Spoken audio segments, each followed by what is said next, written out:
Hi everyone, Laurel here, Minnesota Zone 5, our new USDA growing zone.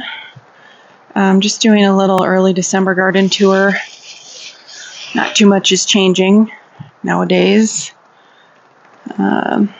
Things are going dormant. It's been really warm here for December. It was even in the 50s the other day, low 50s, which is crazy.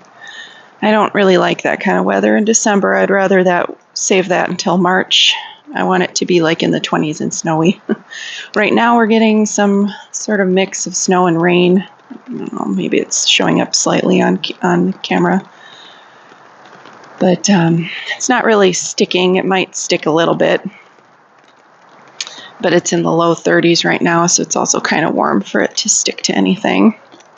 But I am happy to get the precipitation because we had another drought in November when we normally get somewhere between 5 to 15 inches of snow, and we got less than an inch and no rain, I don't think, to speak of. So all of my new plantings I've been periodically watering with a watering can out here. So I'm happy that we're getting something.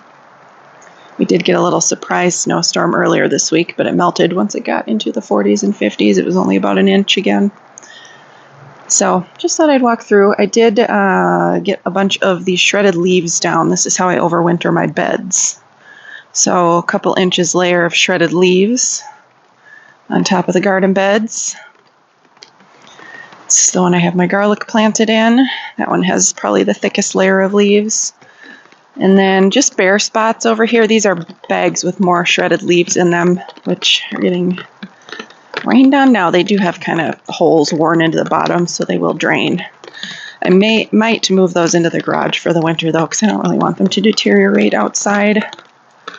Hard to find nice bags, but I just kind of added them in anywhere where the mulch was a little bit thin, around plants, places where doesn't really matter what the mulch looks like because you can't see it in the season, but I want to keep improving the soil. My little azalea has some buds here. I'm excited to see that bloom. I don't remember if I got any blooms this spring. I overwintered it in the garage last winter. I bought it in the fall, planted it out early this summer. And it stayed pretty shaded because I planted, like, these are zinnias. I had dahlias around it, cosmos. So it didn't get super full sun, which I think was good for its first year because it was a pretty harsh summer. But it's looking good, setting its buds for the spring. So I'm excited to see that. It's pink. It's called Rosy Lights, I think. So pink blooms.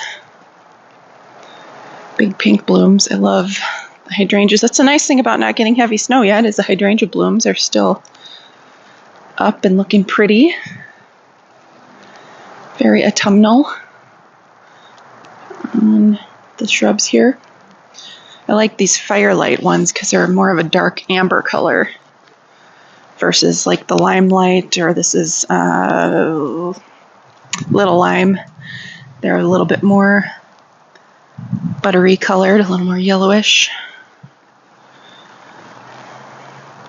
Still got some. These heucherella are semi-evergreen. Same thing with the heuchera over here. Oh, there's a little feather. Yeah, cute. Oh, yeah. Sedum is really like green, pops of green right now. I was noticing that up front. I put some mulch leaf mulch just on some thin spots. And then it goes on top of all of my grow bags. So this year, I'm not going to put any planters along here. I will probably plant a lot of things in the ground and have my peppers in the grow bags, and shallots too. They do really well in grow bags. Still have some of that chartreuse color on the drops of Jupiter oregano. Still got some pretty color on this ornamental cabbage. We did get down last week, a couple days overnight. We got down to like 7 degrees, I saw one morning when I woke up. So that was chilly. Wasn't quite ready for that, but that's fine. I insulated some of the new plantings too. I just surrounded them with leaves. This rose, I put leaves around the base just to kind of insulate them. They should be fine, and once we do get snow cover, they will be insulated. But it just helps to protect the roots because they haven't quite established. They haven't had time. So all of this, you can see this phlox has all this new growth still on it. Lots of pretty fall colors still. I guess it's astronomical fall yet because we have not hit the solstice yet, but it is meteorological winter, which that word has too many syllables, first of all. But I think that started December 1st, so it is technically winter. Oh, now it's starting to be a little more sleet, snow. Yeah, look how bright that sedum is back there. Bright pop of green. That's pretty, especially amongst all the brown and red tones of everything else. The juga stays semi-evergreen as well. Ground cover juga. And this will get smushed down eventually with snow, but for now, that's just, if you have a spot where you can plant Hanukkah, I highly recommend it. It just gives really year-round such nice texture and movement to the garden too. That dogwood, those pretty red stems really stand out. So things are looking good. Yeah, this lungwort is or pulmonaria. I know some people don't like the word lungwort, but I think mostly the word wart is what they don't like. But I don't think of it that way because it's spelled differently. So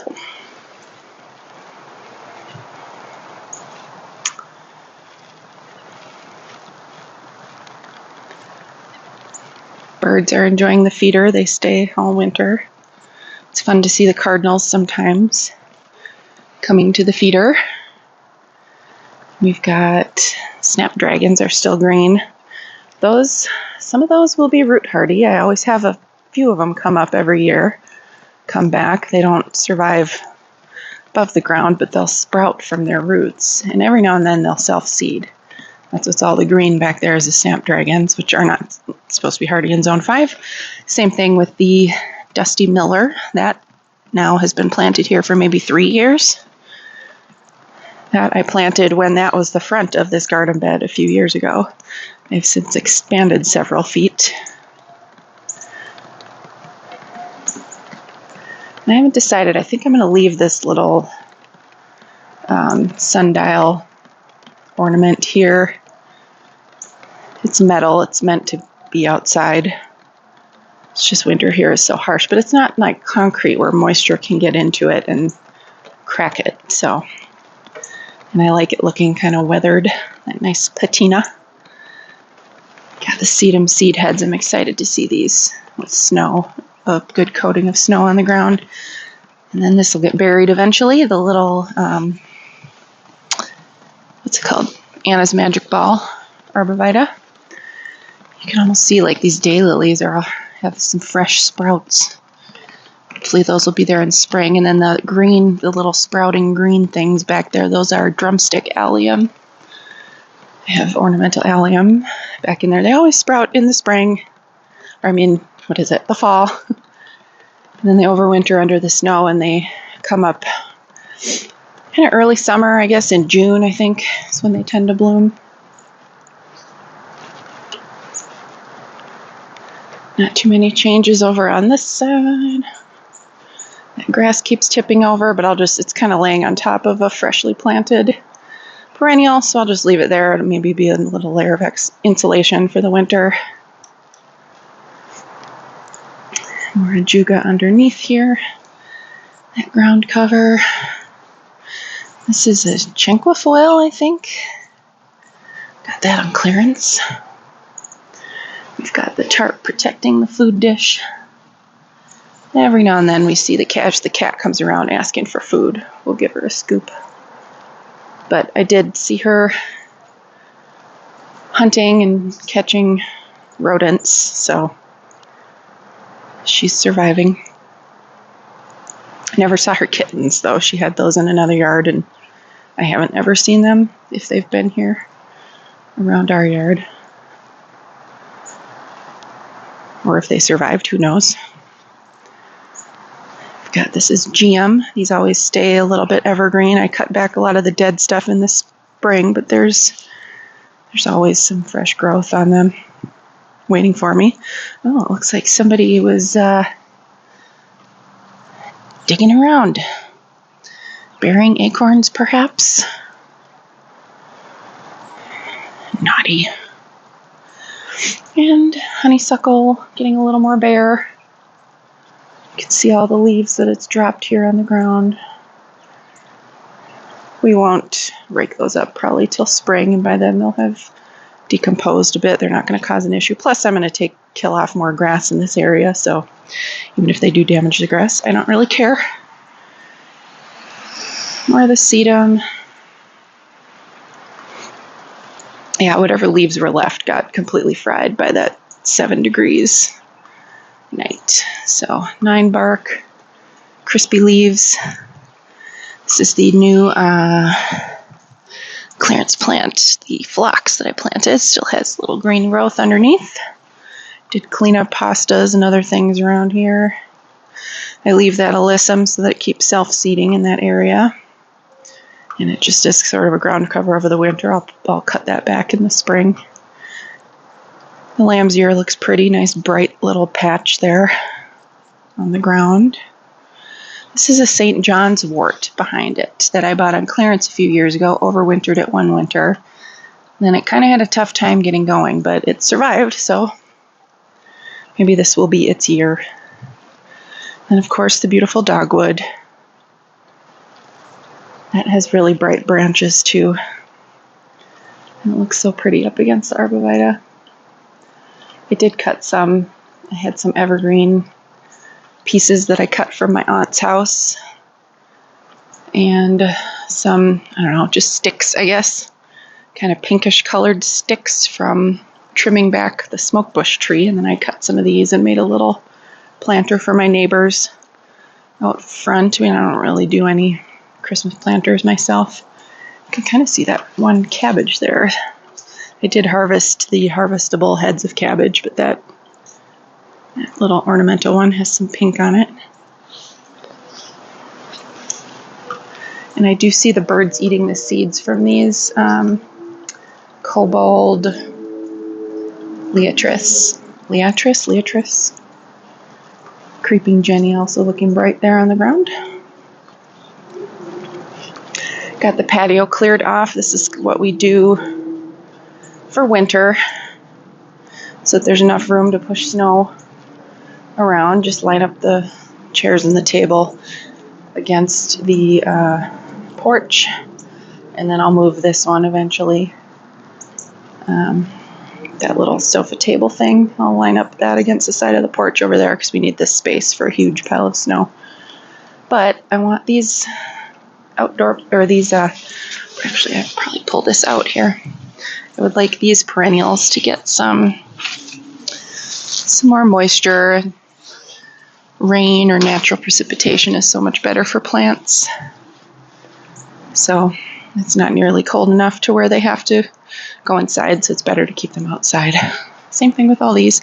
I did cut back some of these. Normally I don't, but then they kind of make a mess. So I decided a few of them I would just cut back all the dead stuff. Yeah. So anyway, a little update. You can see the birds flying back and forth between the trees and the feeders. And they fight.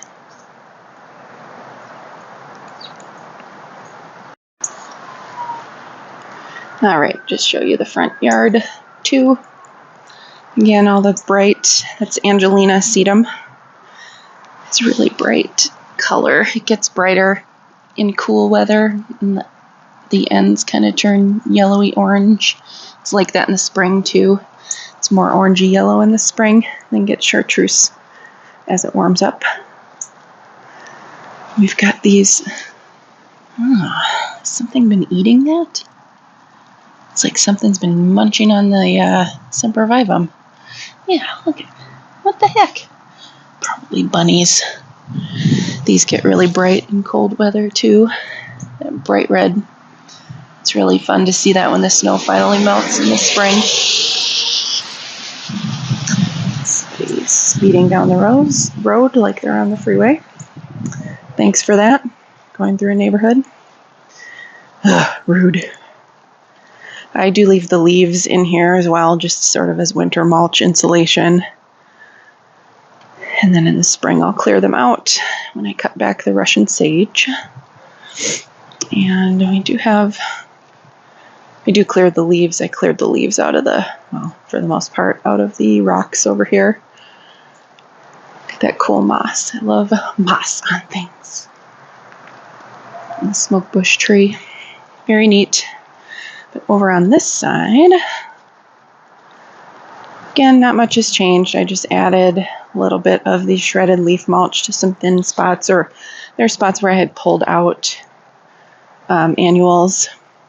It was kind of bare, or around some of the newer perennials that I planted, and against the back too, where it was sort of bare earth further back.